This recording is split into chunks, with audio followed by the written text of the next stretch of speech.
Hello, it's Mike. Did you know that on Sharepoint you can set up alerts when somebody makes a change to a folder?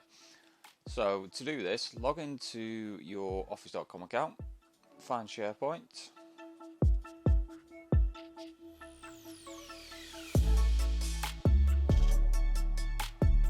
and then click on the sites that you want to go to,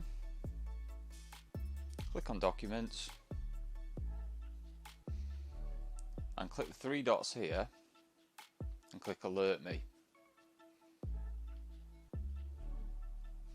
And here you've got some options, so you can set up an email or text message alert, and what specifications for the changes to be made, and that's how you set up an alert.